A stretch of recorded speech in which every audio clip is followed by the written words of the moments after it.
अब जी सैफर मलूक शहजादा जो था एक अच्छा जी। मिस्र का शहजादा था।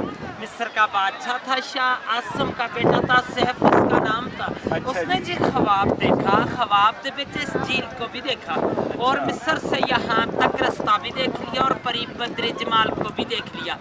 सुबह उठ कर उसने अपने बाप से बताया कि है बाप, मैंने रात में एक झील देखा अच्छा। और परी को देखा, परी पर आशिक हो गया।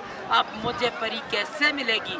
उसके बाप ने बोला आपको तो परी नहीं मिल सकती, वो नारी है, आप गिटार बिछा खाती है, कर। वो आग की पैदाश है, आप मट्टी की, आपका और परी का मिलाप नहीं हो सकता। बस। लेकिन वो बाप की नाफरमानी से घूमता फिरता आखिर नारायण में पहुंचा तो 12 साल रास्ते पे लगे थे। जब नारायण में पहुंचा तो उसको अल्लाह वाला एक वली बुजुर्ग मिला। उस वली से पूछा कि मुझे परी कैसे मिलेगी? उसने बोला कि ये सामने वाला जो छोटा पहाड़ है, इसी की बैक साइड में एक खेमे की तरह पत्थर है, वो अब भी मौजूद है। उस पत्थर के साथ जाओ और 40 दिन का चिल्ला करो, अल्लाह की इबादत करो, तब परी का पता चलेगा। उसने 40 दिन का चिल्ला किया। 40वें दिन के बाद 2 जिन्नात उसके कब्जे में आ गए। उन जिन्नातों ने सुलेमानी टोपी पहनाई तो झील के किनारे पर ले आए। वो किसी को नजर नहीं आता, उसको सब कुछ नजर आता है क्योंकि उसने सुलेमानी टोपी पहनी है। तो साथ उसकी सहेली थी, आज की बदर जमाल, वही परी जो ख्वाब में मिली थी। यहाँ पे नहाने के लिए आई कोए काफ से। कोए काफ जो है रूस के पास है, चेचनिया की तरफ सामने तो पीछे हो जा। सबने अपना अपना लिबास वीडियो बन रही है, स्टेज पर वीडियो बन रही है। बदर जमाल का लिबास जो था वो जिन्होंने उठा के शहजादे को दे दिया, शहजादे ने अपने कब्जे में कर लिया। दूसरी सहेली ये लिबास पहन कर चला गई तो बदर जमाल के लिए कि वो जा नहीं सकती थी। शहजादे ने उसको अपनी चादर पहनाकर नीचे नारायण ले गया। जब नारायण पहुंचा तो दूसरी सहेलियों ने जाकर देव सफेद को बताया। देव सफेद जो था परी का आशिक के मजाक मालूम था कि परी हमसे जुदा हो गई है, पता नहीं ये झील के अंदर डूब के मर गई या किसी चीज ने खा ली। भाई की बात नहीं बताई कि शहजादा ले गया।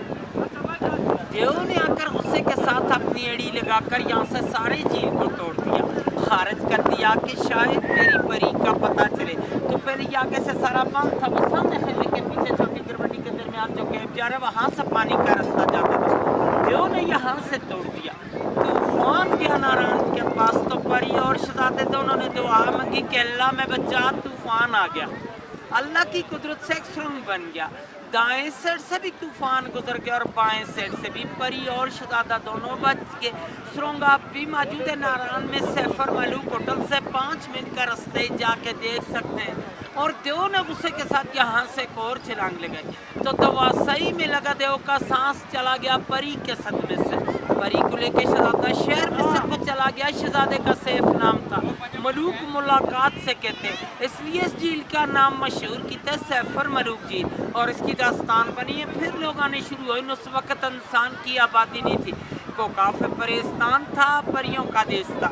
और आप इस वक्त 10,500 की हाइट पे खड़े हैं 27 समंदर से। वो सामने मलका पर्वत अभी बादलों में छुपी है, इसकी 17 हाइट है। 7,000 यहाँ से ऊपर है, लेकिन आज दिन तक इस पहाड़ी को किसी ने सर नहीं कर पाया। इसके अंदर सोने का घर बना और परियों का बसे हुए कोई जा नहीं सकते, जो जाते हैं गिर जाते हैं। 98 का वाक्य राशिद भट्ट लाहौर का एक बंदा था। वो कहता था कि मैंने इस पहाड़ को सर करना है। लोगों ने उसको मना किया लेकिन वो चला गया। जाते हुए रास्ते में गिर के मर गया था। 13 दिन बाद उसकी डेड बॉडी मिली है। मकामी लोगों को उन्होंने उठा कर नीचे भेजा। चांदनी रात होती है, चांद की जब 14वीं रात हो तो परियां उतरती हैं, लेकिन उन लोगों को नजर आती है कि जो कारी साहब जैसे बुजुर्ग लोगों को। हर बंदा पर ये नहीं देख सकते, यही देख सकते कि इन पहाड़ों के नज़ारे कर सकते हैं। और आज दिन तक झील की गिराई का अंदाज़ा भी किसी ने नहीं ले सका। एक अंग्रेज़ आया था, उसने 5 मन रस्सी लाई थी। उस वक्त गाड़ियाँ नहीं चलती थी खच्चरों पे। आगे 10 किलो का लोहा बन के इसके दरमियान में कश्ती के थ्रू डालते रहे। रस्सी चलते चलते ख़त्म हो चुकी, लेकिन इसकी गिराई का अंदाज़ा नहीं कर सका। 5.5 किलोमीटर इर्द गिर्द है, 600 कनाल रकबे में ये सारा झील है। इसकी गिराई का कोई अंदाज़ा नहीं है। स्टोरी खत्म सा। थैंक यू सर, बहुत शुक्रिया।